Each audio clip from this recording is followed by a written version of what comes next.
Welcome to Read Your Comics. Today I'm looking at Marvel Comics Presents number 26. Thanks for joining me today. My name is Daryl. I am the host of Read Your Comics. Today I'm going to be taking a little detour from the Peter David Hulk run because that's what appears in this Marvel Comics Presents. So you wouldn't know it necessarily from the cover, even though the Hulk is in the corner box. You might have missed that. I definitely did as a kid because I didn't get this until kind of recently. It is included in like an omnibus, so that's even why I knew that it was there. This is a Paul Gulacy cover, and that's a pretty sweet looking Hulk in the background that I would love to see a Gulacy Hulk run, or would have loved to see it back in the day, right? All of it's pretty cool. This Black Panther, the Havoc, and this character Coldblood, who I guess this is his first appearance in this book. I'm not going to dive into every one of these stories in this book because a lot of them are like in part 3, or in Black Panther's case, it's like part 14 or something. Yeah, 14 of 25. This Havoc story, though, you're going to get Howard Mackie and Rich Buckler, and Buckler's doing his best John Buscema, I think, on this. Buckler is a talented artist, but I think he had a bad reputation of aping other people's styles, and probably asked to some degree. So, there's covers he's done and stuff where you see it as purely him, and he was a massively talented guy. But you think of like his FF run, and it looks so much like, Kirby. Now, some of that might have been Joe Fixit was the inker on that book, and I heard Bill Sienkiewicz say that was Fixit's book, and when you penciled on that book, you just did loose pencils, and Fixit kind of did the rest. But, in this, I look at this and I see John Buscema in this Havoc story. So, like I said, I didn't read it, so I'm not exactly sure what's going on with the storyline here because it's part 3, and I don't have the previous 3 parts, but you got a great splash page there, and I love Havoc's costume. I'm a big fan of the classic Havoc costume. I love the way his like ring is always kind of facing the camera. In a way, it reminds me of there was a Masters of the Universe character that I think it was the guy that like you could like at the waist like spin him around and his arms would go out, and he had a lenticular thing on his chest too that kind of moved, and I don't know why it reminds me of that, and it always has, even as a kid, so maybe that's why I like it. But I love his head design and everything. He's searching for somebody here. I thought it was maybe Lorna Dane, but it's not. But again, good Buckler art throughout here. Great face on there. Great, capturing the side view of Havoc's mask. I think that's something that's hard to capture. And it's, some artists will have this piece like going way up over his head, but he just kind of did it a little bit. Probably smarter, easier to keep it in frame and everything. Some solid stuff here. Just looking at the art, it does make me want to read the rest of this story, and I do like Havoc. And I think they said he was in the Australian outback here, but it's sending him on a quest to Egypt. I wonder if this story is connected to the living monolith, that him and Havoc shared something with their solar-based power of some sort. I don't know, but I get the feeling that's where this storyline was headed to. But again, I don't have the parts around it, so I don't know. Got Gene Colan on this Black Panther story. Now I really want to kind of pick up all of these. I knew about this run.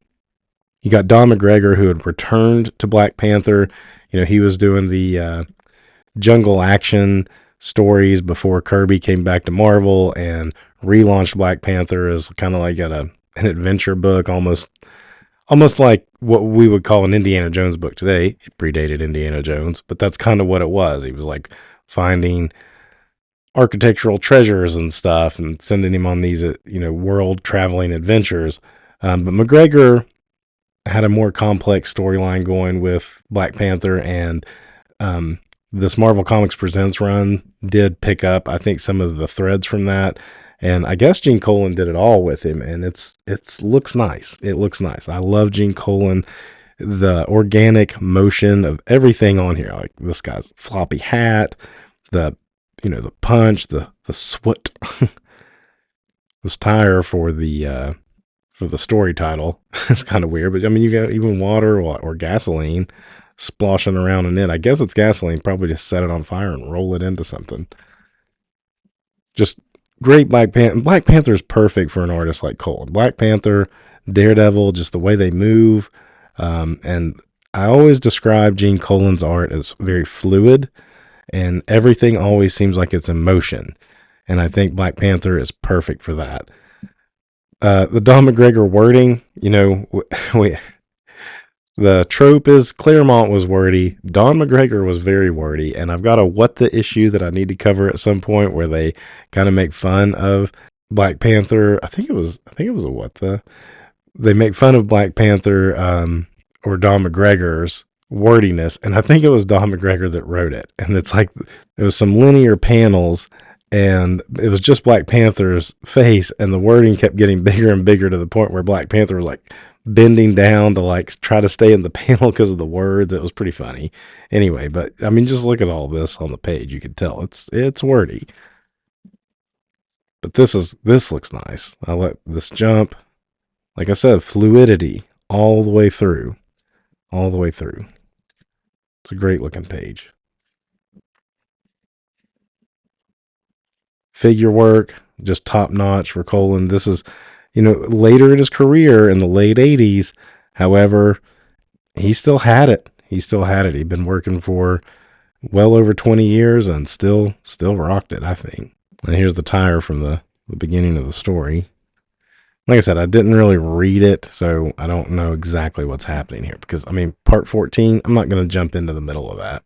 I think sometimes this feels like maybe these like short little 8 pages that they get, or 6 or whatever they get, almost like the story was getting cramped to try to finish up what they needed to do.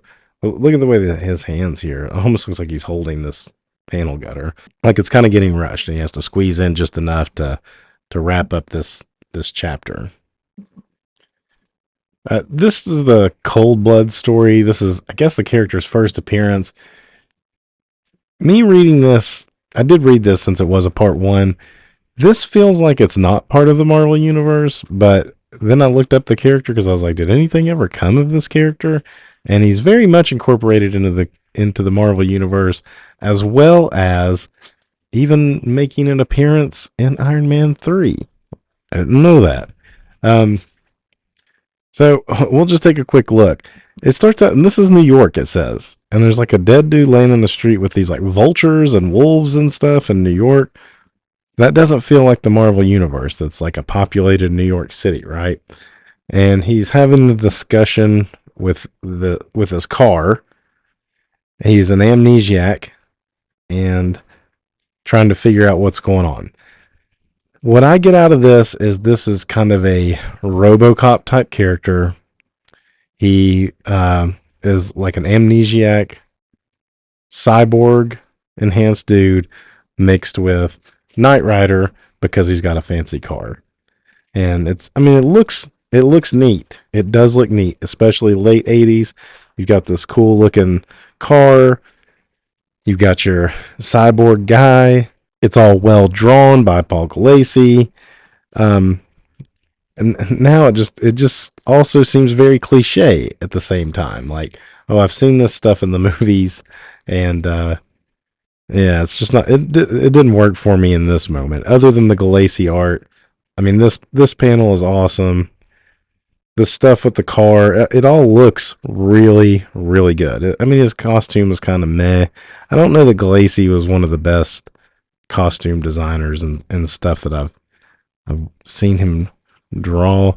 I guess you could say that this armor, though, is almost a precursor to what we see in the movies nowadays. Just throw the Captain America colors on that, take this tubing off, and you've got what would essentially be a modern day Captain America costume for the movies. But look at the car there. Great perspective, the way the tires are turning. It's taking on a tank, so you know it's a badass, right? This panel just looks great. And it ends with the guy in the tank is coming after him simply because he is Cold Blood. Cold Blood 7 is his name.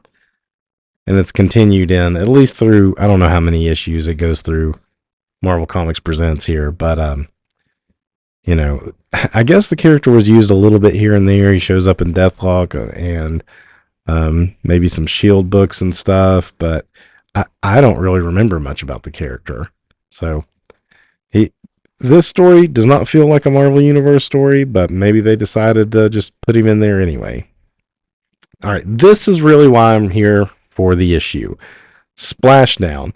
It's not just the Hulk story appearing in Marvel Comics Presents. It is written by Peter David, and it is drawn by Jeff Purvis. Now, I probably should have done this about 4 issues ago of the Hulk. It would have fit in better in those issues.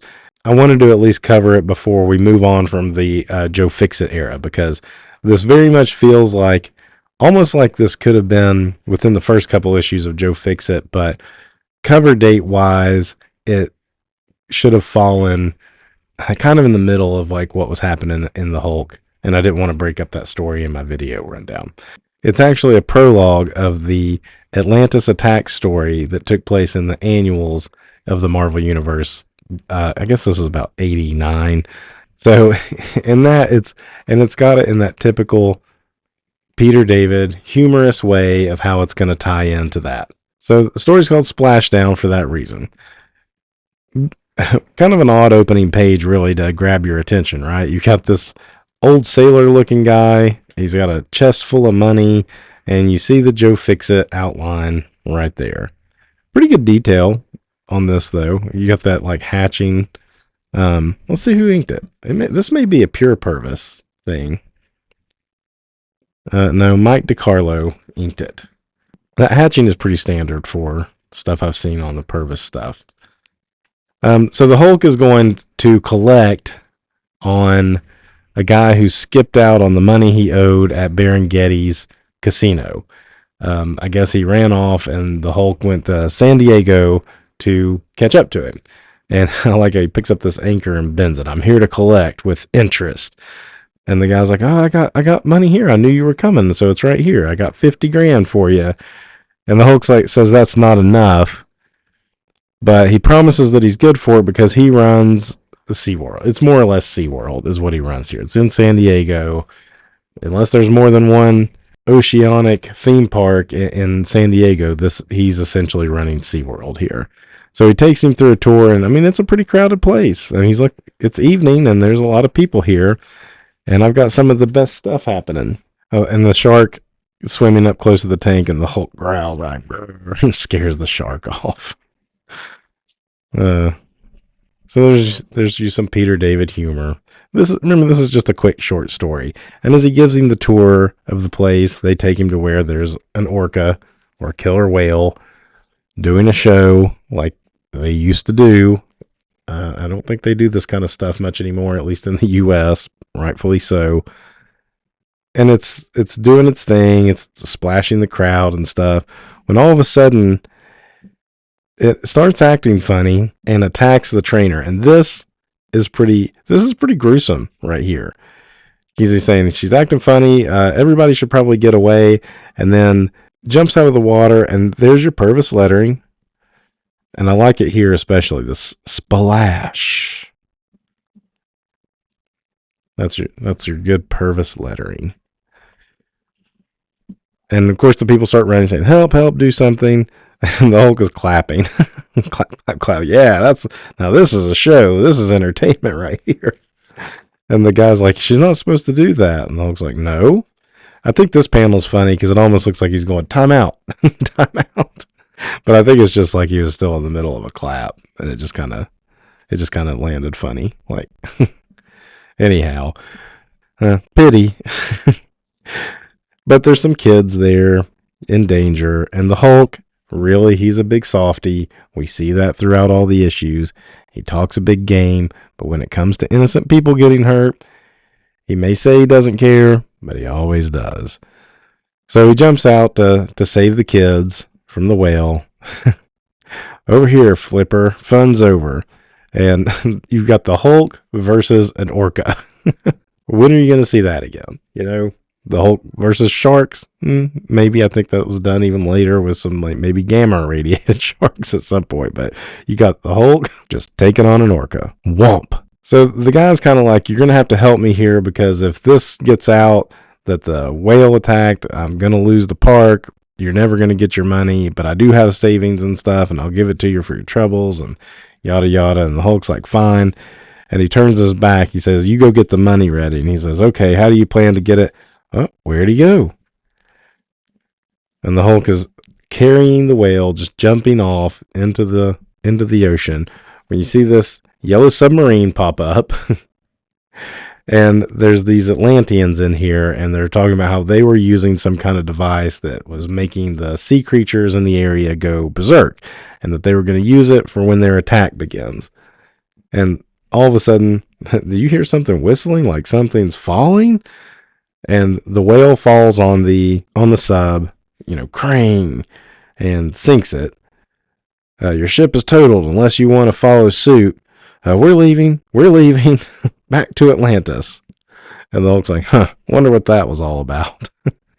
And that is your prologue to Atlantis Attacks. And it mentions it over here. If you're curious about what those Atlanteans were doing, be sure to check out the crossover event, Atlantis Attacks. And that's the Hulk's part in it.